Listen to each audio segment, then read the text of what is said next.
Bueno, primero que nada, buenos días y muy bienvenida, Rosana. Un placer tenerte nuevamente aquí. Bueno, yo creo que acá, en este tema de hoy,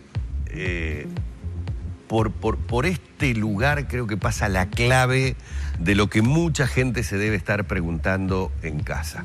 Porque el qué hacer cuando no tengo ganas, y esta propuesta que nos traes hoy, que es hablar de los inductores externos y de los internos que podemos tener para justamente propiciar ese deseo sexual que lleve en definitiva a la concreción de una buena relación. No sé si estudié bien la lección. Sí, exactamente. Es una palabra técnica, ¿no? Inductores del deseo sexual.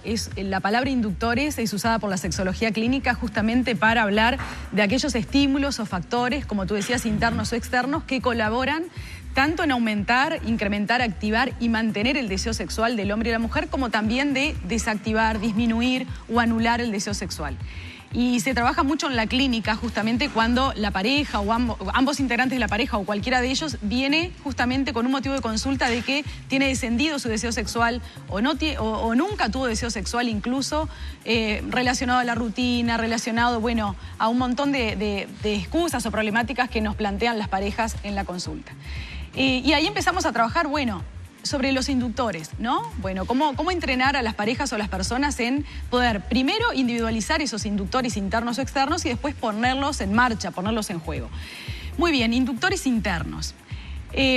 Inductores internos, viene a ser algo así como cuando la persona dice, bueno, tengo ganas de tener relaciones sexuales. Bueno, ¿de dónde vienen esas ganas internas? Y bueno, muchas veces se relacionan, por ejemplo, a picos hormonales. En el caso de la mujer, por ejemplo, cuando está ovulando, y muchas veces la mujer no se da cuenta por qué en esa etapa del mes, en esa fase del mes, siente deseos físicos de tener relaciones sexuales. Y está relacionado a la ovulación. También durante el embarazo, hay fases del embarazo que también la mujer siente como más apetito sexual. También en la pubertad o en la adolescencia también lo experimenta. Y también existen inductores sexuales sobre los que trabajamos más, que son aquellos estímulos que la persona ejercita, muchas veces no de forma consciente, que tiene que ver con evocar fantasías sexuales, recuerdos, que le generan esas ganas de tener relaciones sexuales o de tener intimidad, que no tiene siempre que tener relación con la vida sexual coital. Y después están los externos. Los externos que son con los que trabajamos más, que tiene que ver con lo que llamamos exposición a estímulos eróticos. Que el varón está, siempre lo mostramos como muy entrenado con eso, el varón, siempre incluso lo decimos en la consulta, bueno, ¿por qué el varón tiene siempre ganas? ¿Por qué la mujer dice, bueno, mi pareja siempre me dice que tendría ganas de tener relaciones sexuales todos los días o con una frecuencia mucho más alta que la mía? Y una de las cosas que vemos y que el varón nos cuenta en la consulta es que piensa en sexo. El varón piensa en sexo, incluso hasta podría decirse varias veces por día, 15 veces por día, 20 veces por día. Su cerebro está sexualizado, está el estímulo sexual presente. Sin embargo, en la mujer no somos educadas o habilitadas para pensar en sexo, para tener fantasías sexuales, para ver estímulos eróticos. Y hago la salvedad porque evidentemente es algo que manejamos todos. Hoy en día el tema de las redes sociales, quien más, quien menos en su celular tiene algún grupo de amigos, de amigas, de diferente condición y obviamente de diferente tipo. Y uno ve que sea cual sea el tipo de grupo que tenga, salvo que sea el grupo de las Carmelitas Descalzas, pero normalmente en los grupos de hombres pululan, obviamente, cuestiones de tipo sexual. Sí, que hasta a veces aburre. Fotografía. Una catarata de cosas que te mandan. Una catarata de cosas, es como dice Danilo. ¿No sucede lo mismo a nivel de las mujeres? Es más, ¿todavía mantiene la mujer esa casi como prohibición de jugar a ese tipo de imágenes, de mensajes o de lo que fuere? Sí. Totalmente. Como decía, viene de la mano de la educación. Nosotros no estamos... Es algo que la mujer no lo tiene como forma consciente. Cuando nosotros les preguntamos eso, justamente, pero tú de repente no solés ver un video erótico, no solés leer un libro con contenido romántico, erótico, no tenés curiosidad por ver estímulos eróticos. Y en realidad nos dice que nunca tuvo curiosidad. Y en realidad es que está anulada esa curiosidad porque desde la infancia y la adolescencia siempre se le dijo: no mires, no te toques, no escuches, sé recatada, sé una buena chica, claro. Prepárate para las relaciones sexuales solamente cuando estés en una pareja estable. Entonces, tenemos que estimularlos los terapeutas a que la mujer se dé los permisos. Perdón, entonces la incursión o el avance de las nuevas tecnologías que pueden oficiar como inductores han incidido de pronto mayormente en el hombre que en la mujer? ¿Puede ser una lectura esa? Sí, sin duda, porque el varón hace uso de ese tipo de estímulos de la mano de la tecnología de forma natural. El varón no lo cuestiona con prejuicios, no tiene tabúes en cuanto a la exposición a estímulos eróticos que son mucho más facilitados por la tecnología. Incluso, como decías tú, Danilo, hasta muchas veces le resulta como aburrido.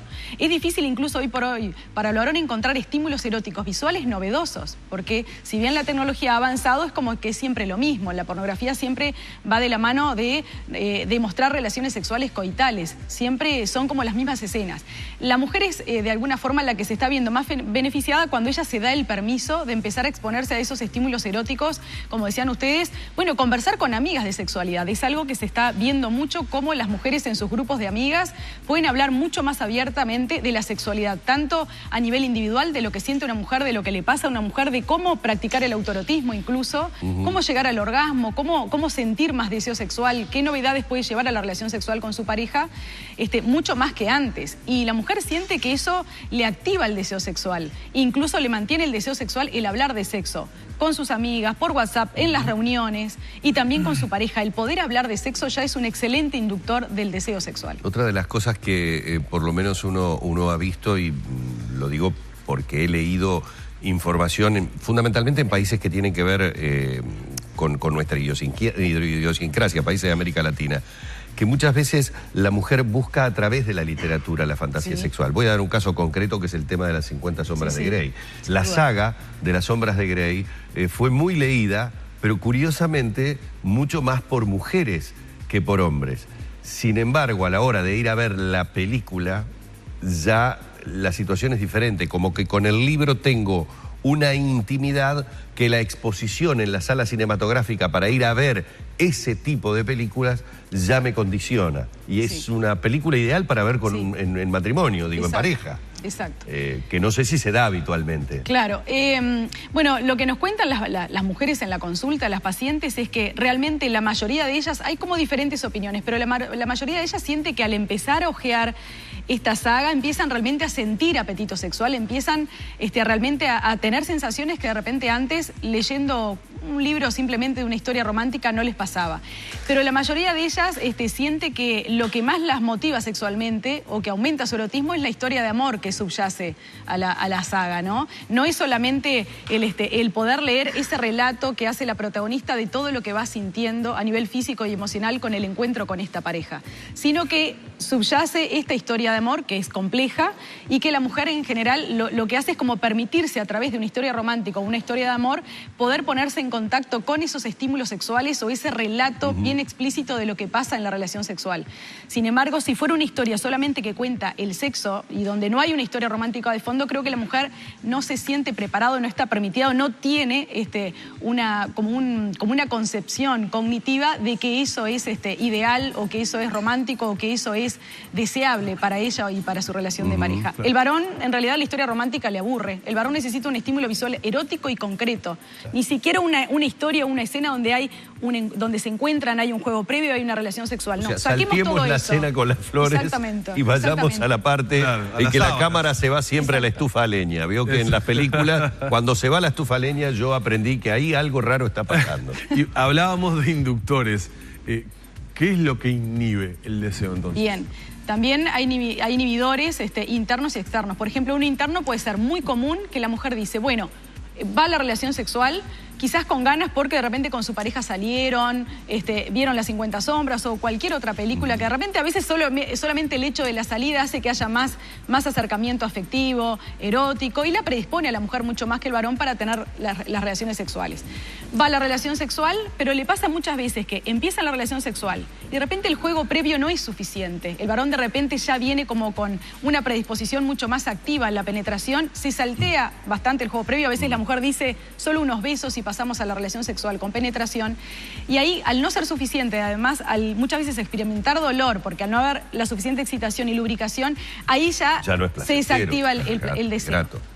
O una eyaculación precoz también del varón, dolor con la penetración, una eyaculación precoz o simplemente algo que le pasa mucho a las mujeres y que lo trabajamos en la consulta, que se distraen. Durante la relación sexual se empiezan a excitar y de repente se cortó esa respuesta porque se distraen pensando en, bueno, en la lista del supermercado, en que, bueno, los deberes de los chicos para el otro día, y es algo que a veces lo sienten como inevitable y hay que entrenar en eso, hay que entrenar en técnicas de concentración y de relajación para enfocarse. Eso me parece como lo más interesante para cerrar, que es lo que nos está diciendo siempre Rosana.